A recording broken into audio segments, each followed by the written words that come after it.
Today's video is going to start a little differently. Instead of just sitting here and talking at you, I want you to take a tiny quiz with me. It'll only take about 30 seconds. Grab a piece of paper, a pen, or just count in your head. See how many times you answer yes to the following 10 questions. 1. Text someone, then reread your message over and over to see if you sounded awkward. 2. Read, "Stop by my office when you're done," and instantly replay the last few days to see what you did wrong. 3. Walk into a room and immediately scan whether the vibe is normal or whether something is off. 4. Notice when someone is acting all sweet and everyone else falls for it, but you can tell right away it's fake. 5. Get suspicious when someone suddenly treats you nicely or compliments you and think, what do they want? 6. Have friends come to you whenever they're emotionally messy because they know you'll help untangle it. 7. Sit next to someone annoyed and start feeling heavy too, like their mood is leaking onto you. 8. Hear footsteps or a door slam, and your body instantly tightens, ready for what's coming. 9. Create the worst case scenario first, so if things fall apart, you won't be too shocked. 10. Lie awake over-analyzing one normal thing someone said that morning. Done. How many did you get? Comment your number below. Be honest. If you got 4 or more, welcome to the world of hyper-aware people. And the big question already forming in your mind is probably this. Is it actually okay to notice everything so clearly? If your brain is constantly translating every tiny thing into hidden meanings until you're exhausted, should you maybe think less, notice less, care less? But then if you stop reading the room, what if you offend someone? What if you become awkward, say the wrong thing, and everyone around you judges you? See what just happened there? That whole tangled chain of questions, over-analyzing, making guesses, then beating yourself up for it. That is the classic experience of the hyper-aware person.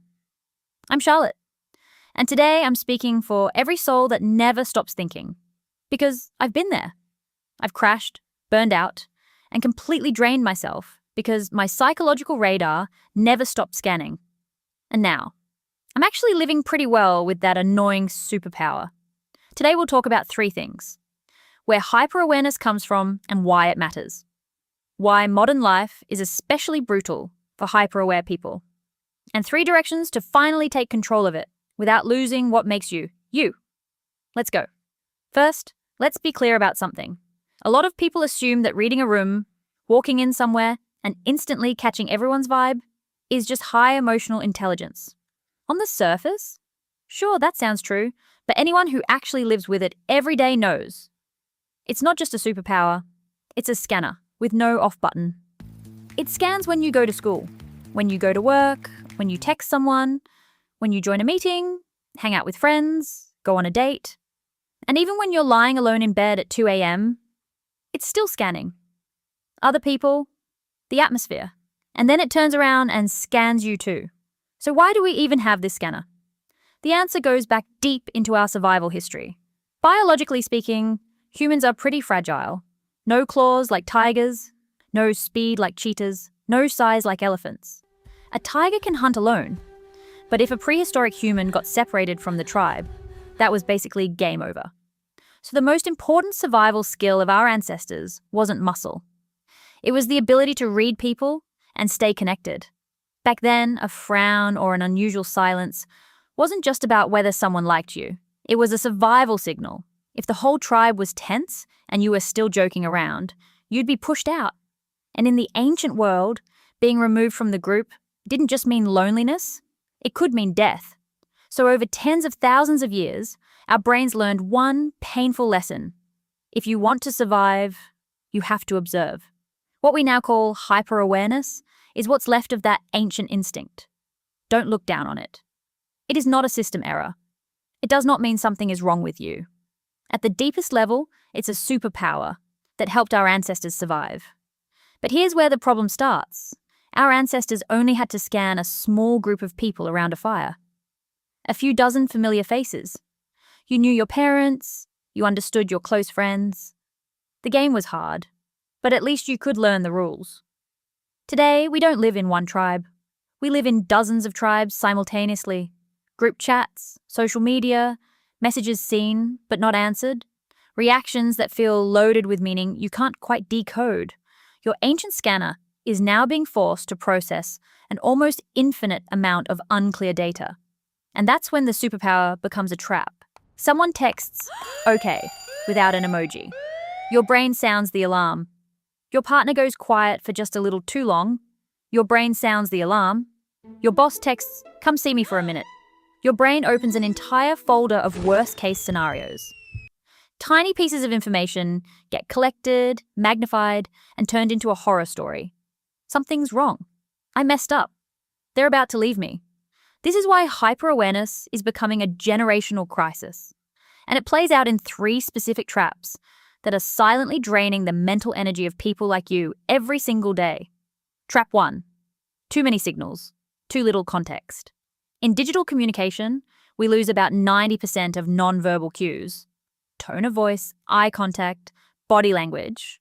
All you receive are dry words on a screen.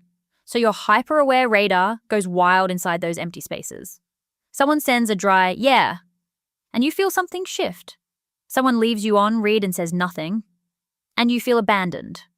A friend says they're busy, and your brain quietly translates that into they're tired of me. When there isn't enough context, your brain automatically fills in the blanks, and it doesn't fill them with good things. Inside your head, you've already produced a full-length drama where you are the victim of rejection, while in reality, nothing has actually happened. Trap 2. Social media turns awareness into a comparison contest. You post something and you watch the likes. You write something and you read every comment. You post a story and you check who viewed it. Who didn't? Who viewed it but didn't react? Everything becomes data to analyze. For a normal person, social media is already stressful enough.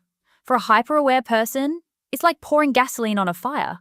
You don't just see a post, you see a maze of hidden meaning, possible insults, subtle exclusion. Trap 3. Performing your life 24/7. A hyper-aware person already monitors themselves constantly in real life. Say one sentence, and you wonder if it sounded weird. Stay quiet for a moment, and you wonder if people think you're unfriendly. On social media, that self-monitoring gets multiplied. Going out to eat means wondering whether you should take a picture. Being sad means being sad in a way that won't make people think you're negative. Being happy means being happy in a way that won't make people think you're annoying. And slowly, you stop truly living. You start performing the act of living. The biggest price you pay? Protection replaces presence. You hang out with friends, but you're busy reading everyone's mood. You sit next to the person you love, but you're busy analyzing whether they seem colder today than yesterday. Your life slowly turns into a risk management project. Young people today are exhausted, not because they're weak. They're exhausted because after every single conversation, the brain holds an internal meeting that never ends. Inside your head, there is always a trial running, where you are the defendant, the lawyer, and the judge all at once. So what do you actually do about it? Not turn it off? Not think less? Not become someone who doesn't feel things deeply? The goal is to train it, to bring it back to its proper function. Here are 3 directions. Direction 1, separate facts from interpretation. The fact is, your boss texted, come see me for a minute. The interpretation is, I'm about to get fired. These are not the same thing. These are not the same thing. The next time your radar sounds the alarm, take a breath and say to yourself, the only fact here is that my boss wants to see me. Period. What that means, you don't know yet. Don't use your sensitivity to scare yourself before anything has even happened. That small pause between the trigger and the story. That's where peace begins. Direction 2, change your relationship with social media. Stop using it like a mirror, constantly checking how you look to others. Start using it like a speaker, sharing what you actually think, what you genuinely believe, what feels true to you. Don't post to receive approval. Post to give value. When you stop trying to please everyone, social media stops being a cage and starts being a tool. Direction 3, choose your people carefully and build real boundaries. Because you read people so quickly, you can very easily become everyone else's emotional container. But understanding someone does not mean absorbing their pain. Seeing someone struggling does not mean you have to save them. Find a few small but genuinely safe relationships. People who don't require you to perform. Places where you can say, "I'm tired today," without having to explain yourself.